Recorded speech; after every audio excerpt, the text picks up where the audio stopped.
ሰላም ጤና ይስጥልን የተከበራችሁ ይህ ቅን ዜና ነው። ቻናላችንን ሰብስክራይብ ማድረግ እንዳትረሱ።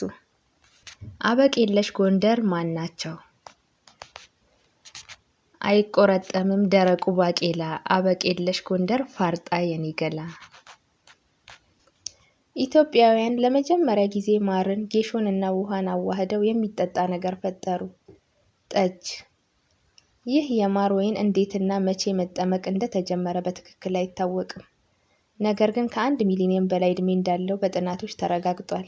አጥኚዎች በአክሱም ስልጣኔ መጠመቅ እንደተጀመረ በቁፋሮ ባገኟቸው የአርኪኦሎጂ ጥናቶች ማስረጃዎች ቁሳቁሶች በመነሳት በማር የተሰራ መጠጥ በዛ ዘመን በኢትዮጵያውያን መጠመቅ እንደተጀመረ ያረጋግጣሉ። ኢንሳይክሎፒዲያም ጠጅ በዓለማችን ረጅም ዕድሜ ያለው ብቸኛ መጠጥ እንደሆነ በጉልህ አስቀምጧል። ጀርመናዊው ካርል ሴፐርት ማርና ንብ በአፍሪካ በሚለው መጽሐፉ ኢትዮጵያውያን ከክርስቶስ ልደት በፊት ጀምሮ ለዘመናት እንደተጠቀሙበትና እንደሚጠምቁት አስፍሯል።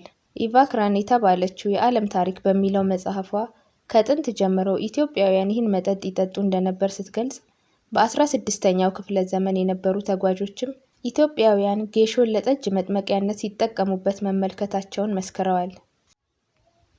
በጥንቱ ዘመን ጠጅን ለሽያጭ ማቅረብ በሕግ ያስቀጣ ነበር። ስለ ጠጅና ጠላ ቤት ካሁን በፊት ምክር ተሰጥቷል።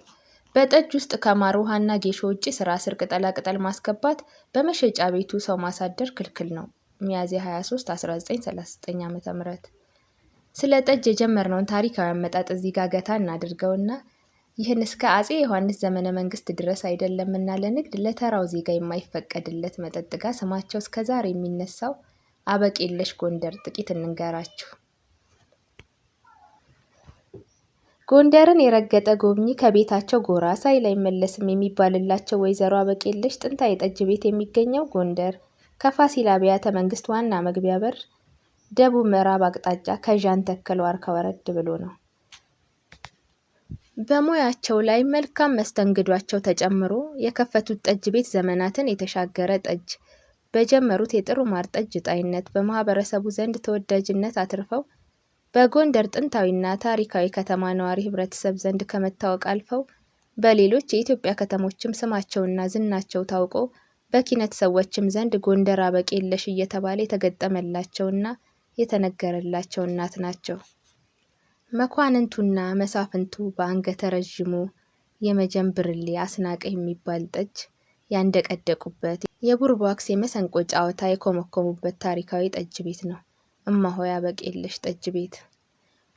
ባለቤቷ ወይዘሮ አበቄለሽ ይመር በ1912 ዓ.ም በጭልጋ ወረዳ ልዩ ስሙ ባርደንባ በሚባል ቀበሌ ከደብረ ምሕረት እያሁ ቅድስት ማርያም ገዳም ተወለዱ ይሉናል የእማሆይ አበቄለሽ የእህት የልጅ ልጅ የሆኑት አቶ ዘለቀ ተገኝ። በ1934 ዓ.ም ጎንደር ከተማ ገቡ። የጀመሩት የጥሩ ማር ጠጅ ጣይነት የንግድ ሥራ ከፍተኛ እውቅናን አስገኝቶላቸዋል። ከጎንደር ጥንታዊና ታሪካዊ ከተማ ነዋሪዎች ዘንድ አልፈው በሌሎች የኢትዮጵያ ከተሞች ስማቸውና ዝናቸው ናኘ። በኢትዮጵያ የኪነት ባለሙያዎችም ዘንድ ጎንደር አበቄለሽ እየተባለ ሲገጠምላቸውና ሲነገርላቸው ኖረዋል። አይቆረጠምም ደረቁ ባቄላ፣ አበቄለሽ ጎንደር ፋርጣ የኔ ገላ፣ እመት አበቄለሽ ከጠጁ ከጮማው አታመጪው የለሽ። አንድ ዕለት በለስ ቀንቶት እማሆይ አበቄለሽ ጠጅ ቤት ተገኘሁ። እሳቸው የሉም። በ78 ዓመታቸው ነው ይችን ዓለም የተሰናበቷት። ትዝታቸውን ግን ጥለው አልፈዋል። ወደ ጠጅ ቤቱ ስትዘልቁ እርሳቸው በሕይወት ሳሉ የሚቀመጡባት ቀይ ሶፋ ከወንበሩ አጠገብ መቋሚያቸው፣ ከመቋሚያው አናት ላይ የእማሆይ አበቄለሽ ይመር ባለ ጥቁር እና ነጭ ፎቶግራፍ በክብር ተሰቅሎ ይጠብቃችኋል። በዕድሜ የገፉ አዛውንቶች ወደ ጠጅ ቤቱ ሲዘልቁ ለአፍታ ቆመው ባርኔጣቸውን አውልቀው ለቀይ ወንበሯ እጅ ይነሳሉ። ወንበሯ ላይ ማንም ሰው አይቀመጥም። አግራሞት ያጫረብኝ ደግሞ ጠጅ ጠግበው የሚወጡ እንግዶች ሁሉ የእማሆይ አበቄለሽ ይመርን መንበር በክብር ተሰናብተው መውጣት ፈጽሞ አለመዘንጋታቸው ነበር።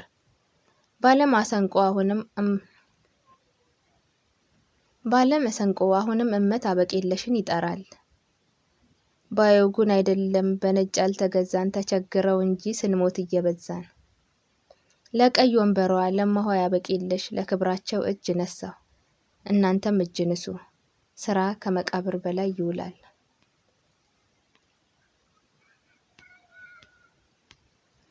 ታዴ የማማይ ልጅ በየኔታ ቲዩብ